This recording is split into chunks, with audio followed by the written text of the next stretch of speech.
Bem-vindo ao canal Nerd no Direito, e hoje vamos falar do episódio 35 Dragon Quest Dino Daibuken Fly o Pequeno Guerreiro 2020 Resumo e Crítica. E esse episódio 35 de Dragon Quest corresponde ao capítulo 122 até a página 14 do capítulo 125 do mangá. E a primeira coisa que eu notei foi que a Man já está com a sua roupa nova na abertura de Dragon Quest. O episódio começa com esse take de cima mostrando o local completamente lotado e vemos também o Gomes e o Shio preparados para lutar. Nós quase vemos um figurante português ao lado de sua rapariga bebendo saquê. E quando até mesmo os figurantes estão desenhados de forma decente, isso é um forte indício que teremos um episódio de qualidade. Lembrando que isso é uma cena extra e lá no mangá não tem esses figurantes. Depois retomamos aqui a parte em que o Dai e o Pop e a mãe estão conversando. E como vimos no episódio 34, aliás, se você não assistiu o resumo e crítica, tá aqui no card pra você. Lá, a Man se recusou a dar a espada dos campeões ao Dai. E aqui no início do episódio a gente também tem essa cena novamente. O Pop argumenta com a Man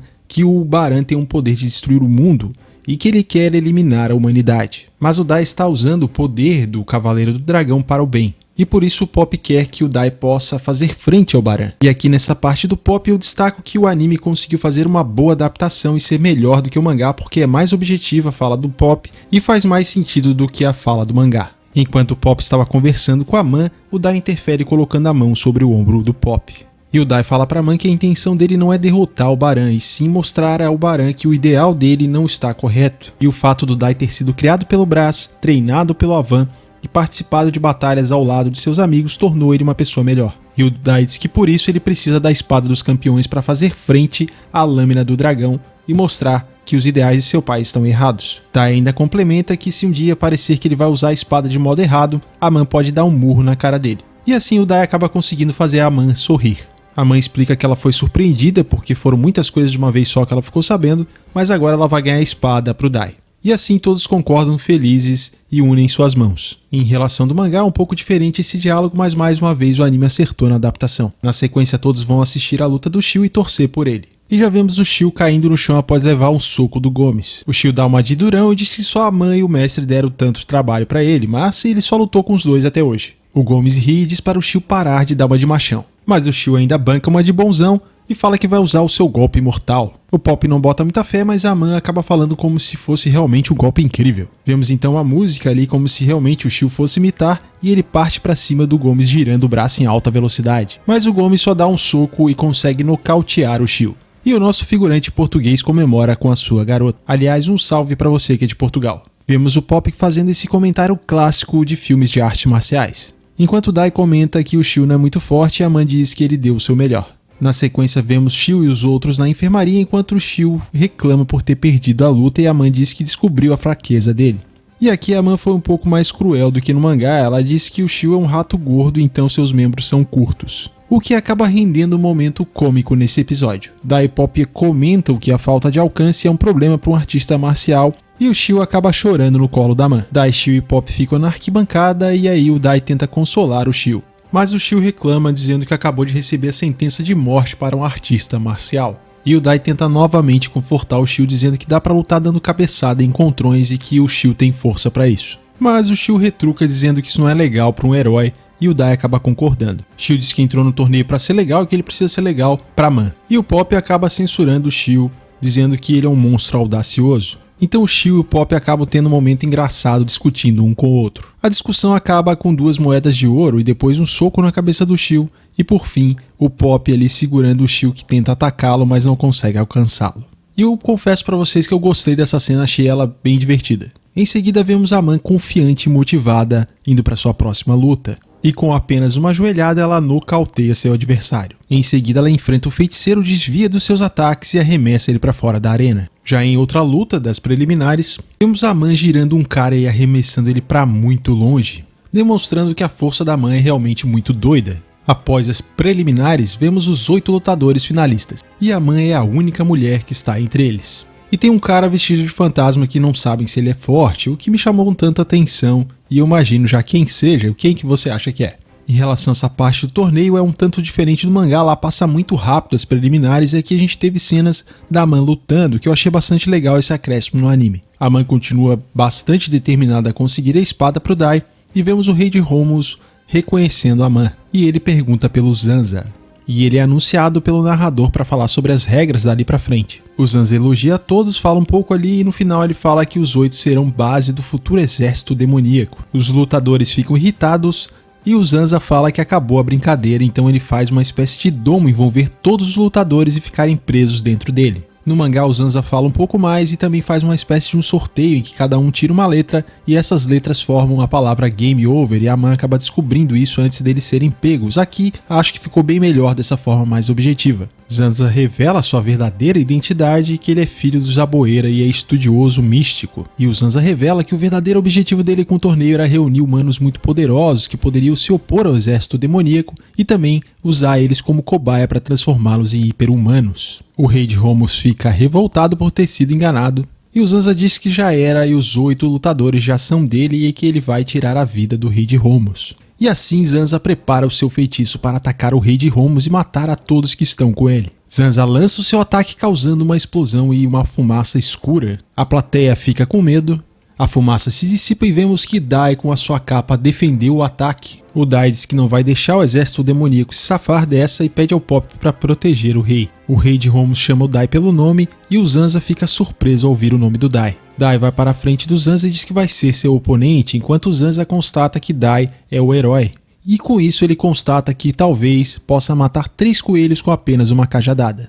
A população que está no torneio começa a fugir, o Gomes reclama e golpeia com toda a sua força a parede do domo, mas nada acontece. O espadachim também tenta perfurar a parede do domo, mas também não consegue. Depois vemos também o feiticeiro não conseguindo fazer nada para sair do domo. E o cara que é o fantasma, que não parece nada suspeito, não é mesmo? Toca com delicadeza a parede do domo e diz que a prisão está viva. E a Man constata que aquela prisão é uma criatura. Na sequência vemos Shio indo na direção do domo, o que demonstra que ele tem muita coragem, ele tenta libertar a Man, enquanto o Gomi-chan está preocupado tentando impedi-lo.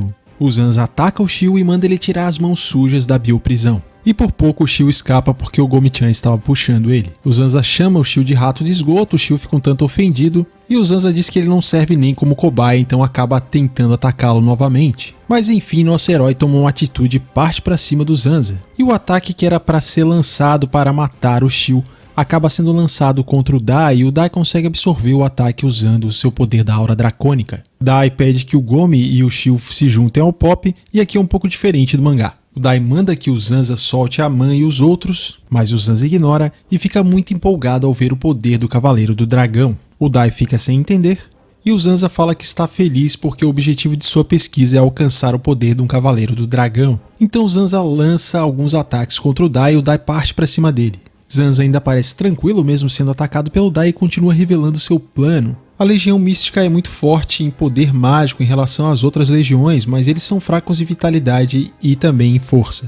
E a ideia da pesquisa é fazer com que eles possam compensar essas fraquezas. E assim eles poderão criar seres superiores. O Zanza faz mais um ataque ao Dai e o Dai consegue bloquear com sua aura dracônica.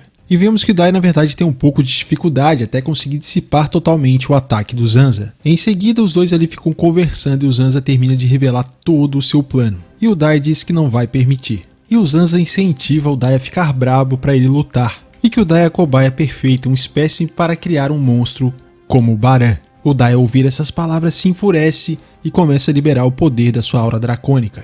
E o Dai voa então na direção do Zanza e acerta um poderoso golpe que faz com que Zanza seja arremessado contra a muralha do Coliseu. E logo em seguida o Dai voa novamente na direção do Zanza e dá mais um golpe, e o Zanza parece não estar sentindo tanto os golpes do Dai. O Dai parece levar a luta muito a sério e dá vários outros golpes no Zanza, fazendo com que todos fiquem surpresos com o poder do Dai.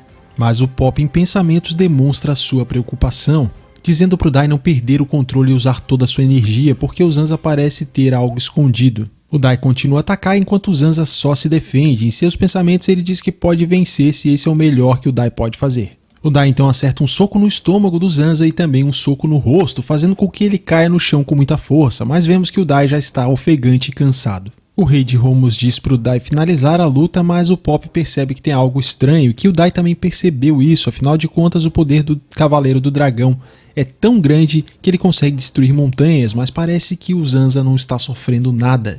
A cauda do Shio começa a tremer sem ele ter controle. Pop pergunta se aquilo é porque ele está vendo pela primeira vez o combate de verdade E o Shio diz que não é isso, mas que quando ele vê aquele cara, o Zanza, ao menos nesse momento, sua cauda começa a tremer. O Zanza dá risada e diz que o Dai deve estar se perguntando por que o corpo do Zanza ainda não foi esmagado pelo poder do Dai. O Dai então decide acabar a luta com um golpe especial, e assim Dai faz o seu punho brilhar com intensidade. E o Dai lança o Monshou-sen, que na tradução ficou fulgor do brasão. O golpe acerta em cheio o Zanza e o Pop comenta que aquele ataque é um ataque mortal do Cavaleiro do Dragão. Mas o ataque só é suficiente para rasgar a roupa do Zanza e ele acaba conseguindo absorver esse golpe. E ele ainda comenta dando risada dizendo que o poder de um ser superior provavelmente pode derrotar um Cavaleiro do Dragão. E o Zanza revela que ele testou em seu próprio corpo que o seu corpo é 90% já de um hiperdemônio. E assim ele resolve mostrar o poder da força de 100 monstros combinados. Zanza começa a se transformar na criatura suprema. E podemos ver a preocupação no rosto do Dai, enquanto os lutadores continuam presos dentro da bioprisão. Vemos que Shio fica tremendo de medo e o Pop constata que o Shio estava na verdade tremendo instintivamente diante do poder daquele monstro. O Zanza então chama o Dai para o X1, dizendo que o Dai vai ter a honra de ser o primeiro oponente de Zanza, o Ser Supremo. Antes de começar a crítica, já deixa o seu like e se inscreve no canal, porque semanalmente eu trago episódios de Dragon Quest aqui e faço um resumo e crítica deles. E esse episódio 35 de Dragon Quest, na minha opinião, ele tem mais qualidade do que o episódio 34, no geral, não só em animação, mas também na própria forma como foi colocado o humor aqui, achei que foi na medida certa. Tivemos boas cenas de ação e ainda aí algumas cenas extras que realmente acrescentaram no anime, principalmente as partes que a gente vê ali a Man passando na fase das eliminatórias. Eu curti a parte do humor aí do Shio, ele interagindo com o Pop, foi engraçado, foi divertido. E o legal é que nesse episódio ele já começa aí a transição dele. Eu confesso pra vocês que inicialmente eu não gostei, mas o legal desse personagem é que parece que ele foi feito pra você não gostar dele e depois ele vai mudando a sua opinião em relação ao personagem. E ele se mostrou corajoso, tanto em enfrentar o Gomes, como também na parte que ele tenta ajudar a Man que tá ali presa na bioprisão. O personagem fantasma, por ele ser misterioso, me chamou um pouco a atenção, mas eu imagino que ele possa ser, mesmo não tendo lido aí o mangá na parte que talvez ele seja revelado. E você aí já leu o mangá, sabe quem é, e você que não leu, quem que você acha que é? Destaque aí pra parte do Dai salvando o rei e também enfrentando o Zanza. Vemos ali que o Dai, como ele não tem tanto controle do poder dele atual, ele tá lutando de uma forma mais séria desde o começo, enquanto o Zanza lutava ali numa forma mais como se estivesse testando o poder do Dai. E tudo indica aí que vai ser uma luta bastante difícil pro Dai enfrentar o hiperdemônio. E claro, temos que dar destaque a Man, que é uma excelente personagem feminina, principalmente agora que deram trajes mais decentes para ela, fazendo com que ela seja uma personagem aí com uma certa importância, e eu torço para que ela tenha aí o seu momento para poder mitar também dentro do anime. Eu conheço mulheres que gostam de animes, que gostavam aí de Cavaleiro do Zodíaco e tudo mais, mas elas nunca se sentiram representadas por alguma personagem. E ao que tudo indica, a Man pode ser essa personagem, principalmente nessa versão do anime de 2020. Como já disseram aqui nos comentários, ela parece a Sakura do Naruto que deu certo. Embora o certo seria a gente dizer que a Sakura é a Man que deu errado. Em relação aos diálogos, eu achei que a adaptação para o anime ficou melhor do que a adaptação do mangá em muitos momentos, porém você vai ter uma experiência diferente se você ler lá o mangá, vão ter diálogos que são um pouco diferentes do que tem aqui no anime. Me sigam lá no Instagram também, porque eu tô postando conteúdo extra de Dragon Quest e você vai sempre saber lá primeiro quando vai sair o próximo vídeo aqui no canal. Esse foi um bom episódio, um episódio divertido, com ação também, com uma boa qualidade, e eu espero que o próximo também mantenha uma boa qualidade, já que vai ser um episódio aí também importante. E você, o que achou do episódio 35 de Dragon Quest Dino Daibuken 2020? Deixa sua opinião aqui nos comentários. Valeu e vejo você no próximo vídeo.